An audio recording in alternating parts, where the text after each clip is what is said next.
If we get 15 years into the Dutch rule in Formosa, what percentage of women would have been from Europe versus from indigenous women? Relationships were mainly with indigenous women. So let's say it would be at least, let's say, 80-20, where we have like 20% or 25% of Dutch women, and the rest would be indigenous women. The Taiwan History Podcast, Formosa Files, is made possible through the generous sponsorship of the Frank C. Chen Foundation. Formosa Files.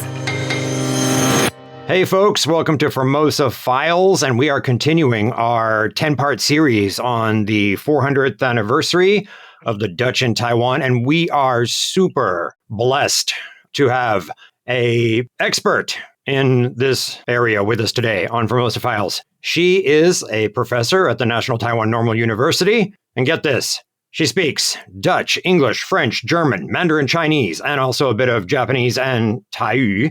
Professor Ann Heylen is joining us. Welcome, Professor. Thank you very much for having me on Formosa Files. I'm truly honored, and I'm looking forward to having this historical discussion. You have 400 PhDs, and one of them is related to the Dutch era in Taiwan. So you've studied this for years, and you put out papers and books, and this is going to be a lot of fun because I have tons of questions. And I'm also really interested to get some perspectives on women and their time during that time. So, okay, let's just start off with this one. In 1622, when the Dutch came over and first built their little fort on Penghu, and the Qing dynasty said, no, you can't have that, but you can go that way. I'm going to assume that the majority of those people were men, but then later, of course, the Dutch would have brought families. How did that work?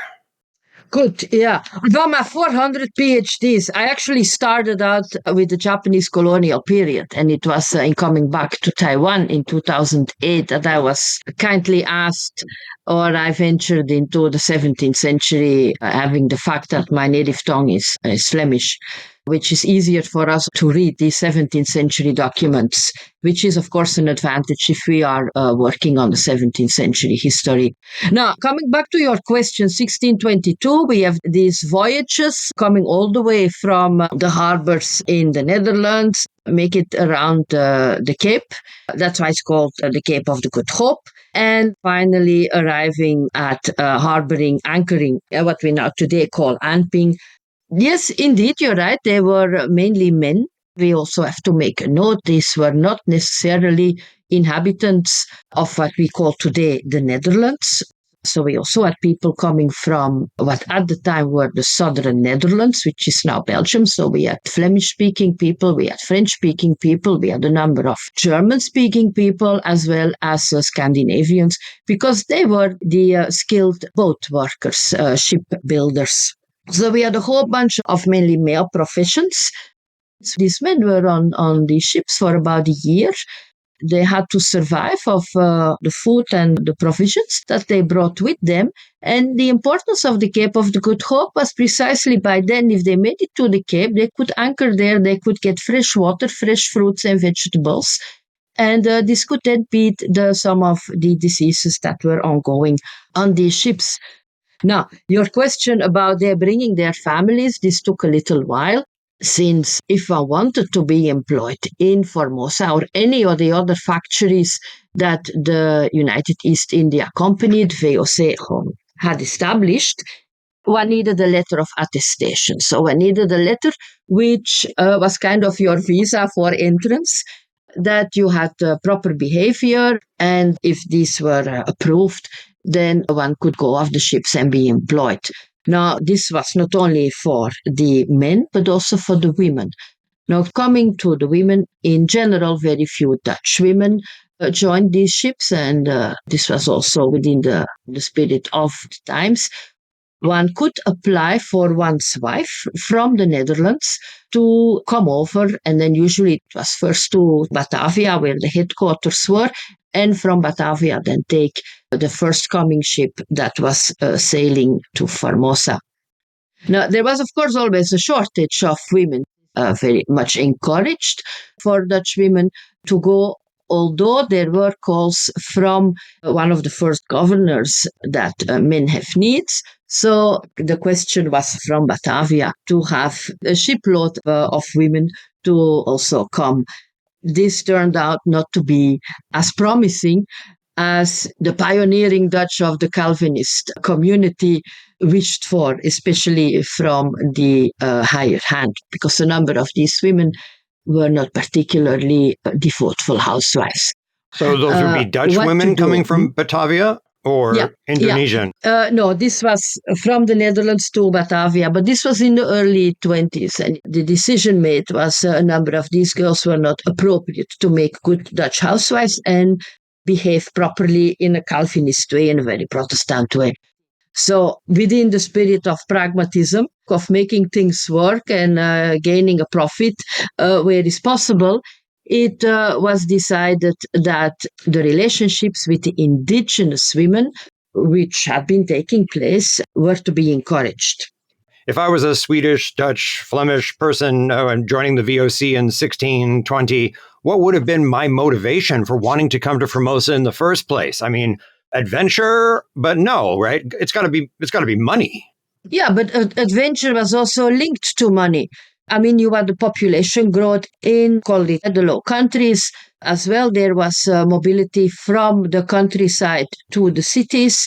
There was poverty. There were also the orphans who could only stay in the orphanage until the age of 16 and then had to go and find a job. So sailing out to the Far East, where it was promising to make a fortune, was one of the options to go. I mean, families in the 17th century also had many kids.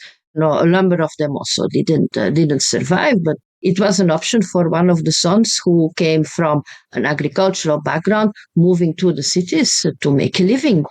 And the currency that they make, they could then maintain their family back home. Speaking of survival, what was the percentage of you actually surviving a trip to Formosa? There was a high mortality rate, that's for sure. It was not only the mortality already on the way, but it was also a high mortality rate in terms of once they arrived here, because European bodily physique was not necessarily withstand the weather conditions here. And then we speak especially in terms of malaria. Okay, at the time, we don't find the term malaria in the sources. It's known as burning fevers. And the majority of Caucasian men suffered from malaria. So there was quite a high percentage of men not surviving the first 10 years. And then there is a saying which is for Batavia, but it also applies to Taiwan, to Formosa, that if one survives the first 10 years, one acquired an immunity to malaria. Now, this was different for the indigenous women and also the children who were born out of the mixed marriages, because they were much sooner immune to this disease.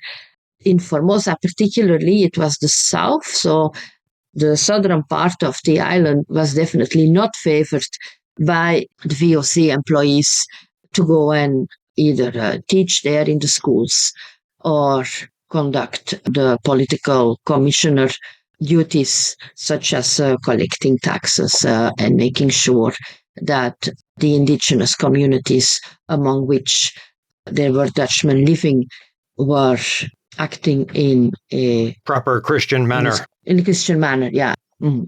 If there was a Dutchman who took indigenous woman, would she be a full-fledged wife, or would she be some form of concubine or a helpmate or whatever euphemism they want to use? The initial years, the men in want of women and the shortage of Dutch women coming over, they did take concubines, and they had several extramarital out-of-wedlock children as well. So the company law, the VOC company law, had to make a judgment to this, and in the end could not continue punishments, legal punishments for these men having extramarital affairs and out-of-wedlock children. So it became acceptable that they could marry their housemates or the indigenous women they had relationships with. One of the conditions was that these women be instructed in the Protestant teachings and then eventually also baptized. It's the same for the children. So the women be baptized and the children also be baptized. So this idea of establishing a Calvinist community initially was to have a Caucasian white community. Since this proved to be untenable because of also the high mortality rate and in extension, for instance, if the Dutchman VOC employee passed away, he left behind a wife and one or two children. What would happen to them? She became a widow. She would be included within the company law and be treated legally as part of a VOC employee. So this also counted for the inheritance and the stipend she would receive as a widow. Now, if this happened to be a simple extramarital girlfriend who was not part of the VOC company employee laws, a different legal structure would apply.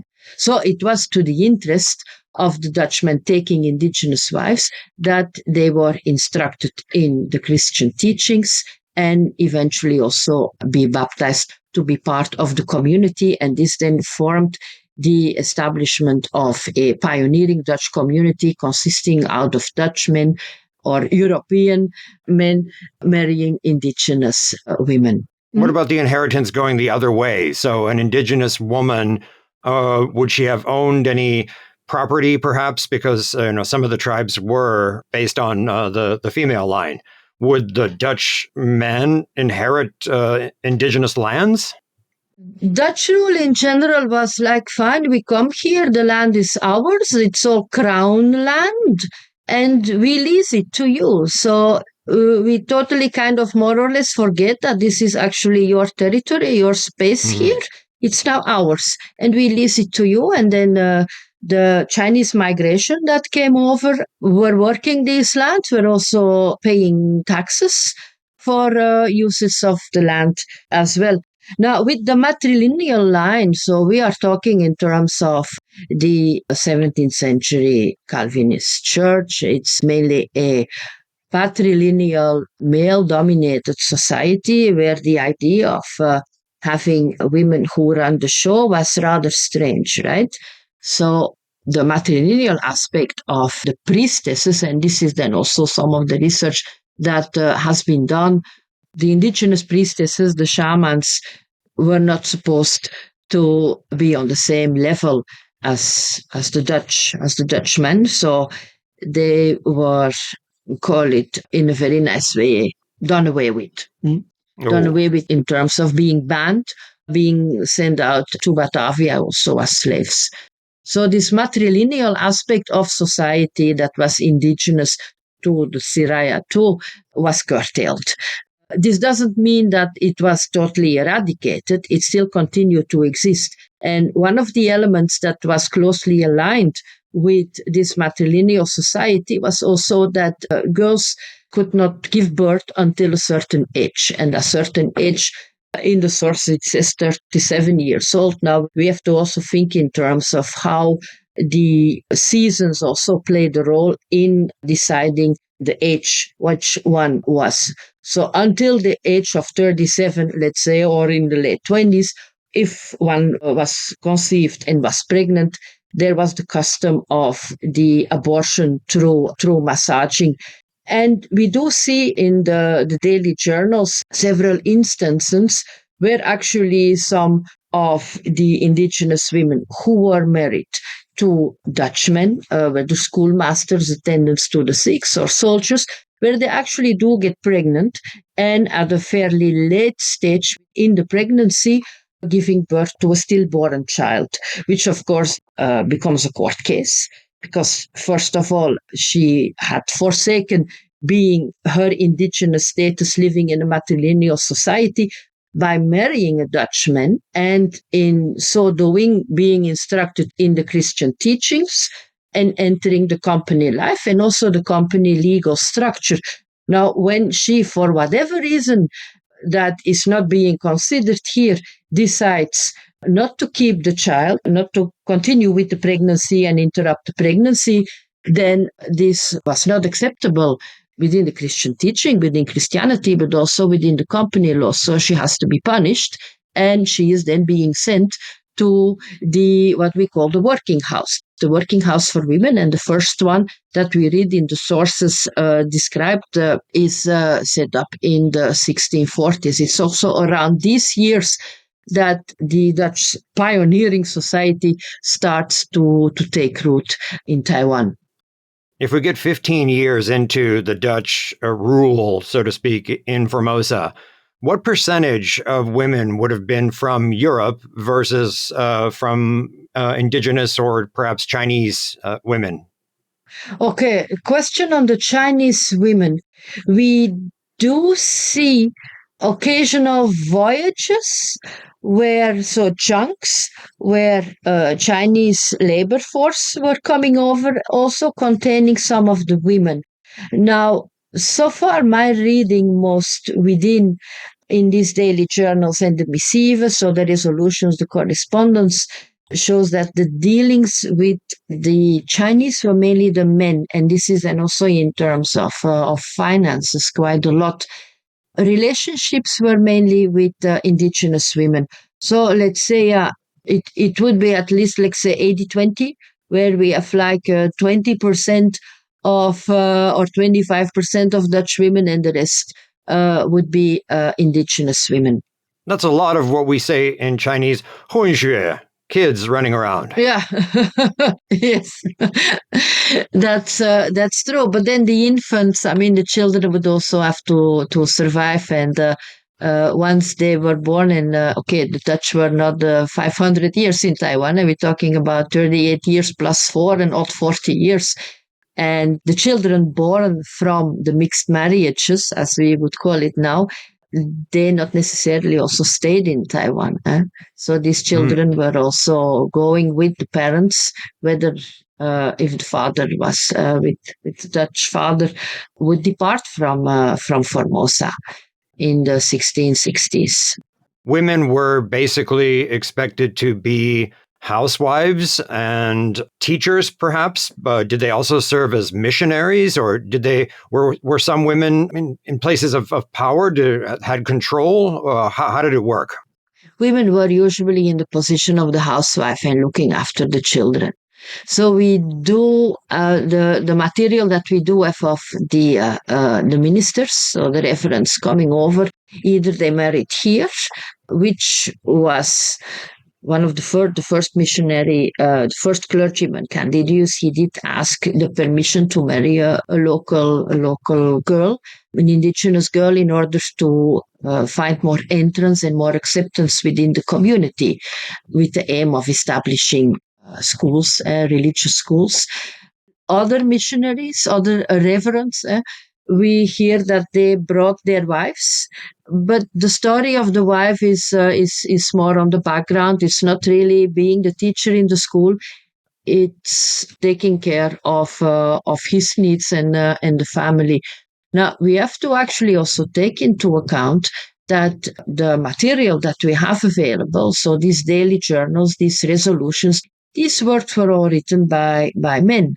And from the perspective of how they looked at the world, how they viewed women, and women appeared when it was in the interest or within their life world, within their perception of how society was run. So if the material we have available today to make a story of the women, so the female voice comes very much through situations where they draw the attention, whether it's in a good way or whether it's in a more negative way, recorded by the men.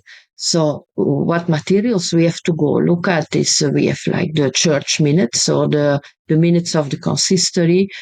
To set up a Calvinist community, one needed to examine oneself. So before being allowed to go and take the communion, one needed to not having commit sins. If one had been running around in the street yelling at each other, which is in the context. We have to put this also in the context because these few Dutch women that we have here who were married to Dutchmen, they also had to protect their environment.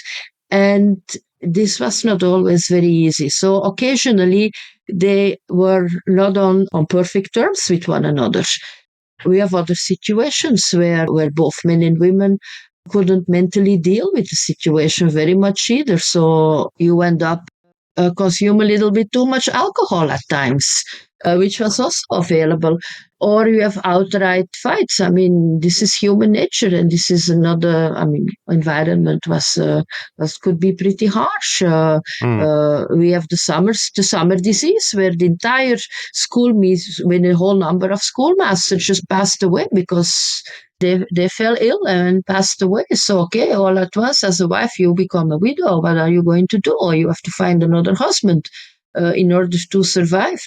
So these personal situations and these antagonisms were not always easy to deal with.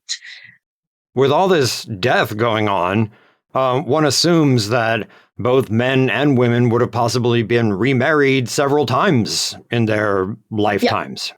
In their lifetime, yes, that could happen, and we also see this in the daily registers, in the daily journals. We do see this, that people do remarry. Also, the reverends remarried a couple of times. I mean, it was part of living out there in the Far East. And if the wife was let's say, a Sarai indigenous woman, and her husband died, she did get a stipend from the VOC. Based on the fact that she had converted to Christianity. Yeah, because, I mean, by becoming part and being included within the VOC, she became a widow, sure, but at the same time, she also inherited what the Dutchmen had left behind. And this not necessarily was a piece of land. It could be as much as a trunk with some clothes, but these are valuable possessions.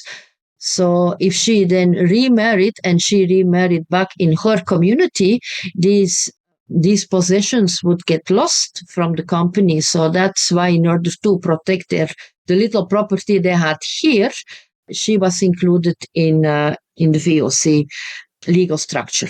Yeah. Would she have had the right to return to Europe and take the possession of, let's say, the guy has a plot of land, or were they have a visa rights to return? There are some examples, but then this is mainly men, indigenous men, who actually returned to Europe and settled in the Netherlands. We do have a few cases. There may be more, but I mean, we have to keep in mind that we have only fragmented materials, written materials, that we can consult and piece together the history from the 40-odd years that the Dutch were here. So sources have been lost, which means that we only have a glimpse of what happened in 17th century society here in Taiwan. So early on when we were talking, you mentioned that it wasn't just Dutch people who were coming, Germans, Swedes, Flemish people. What language were they speaking as the lingua franca? We have a couple of languages. So for the instruction to the indigenous, they studied the indigenous languages. But amongst themselves, so when we look at the materials that were written, this was in what we could call an early modern Dutch. And this early modern Dutch was not standardized. So when you came with a French-speaking mother tongue, you would use, for instance, more French-speaking terms. We also have a number of Germanic influence within the terminology. Now, in Taiwan itself, in communicating too, we do see that the Portuguese was also one of the languages also being used, especially in the interaction with Chinese. I could hypothesize that had they stayed longer, they would have developed a kind of Afrikaans, South African, their own version of a blend of language.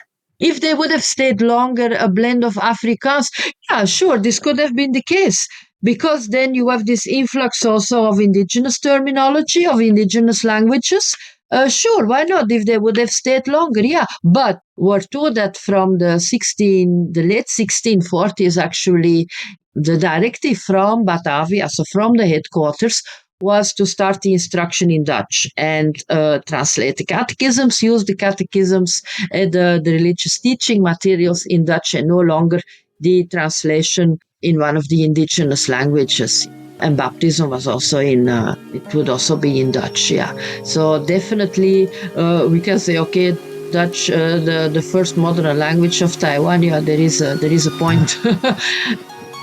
This has been fascinating, and I can't thank you enough. I could talk to you for 2 hours, and I recall the last time we met, we did talk for like 2 or 3 hours, but I'm not going to hold you any longer. Thank you so much, Professor Heylen. This has been wonderful.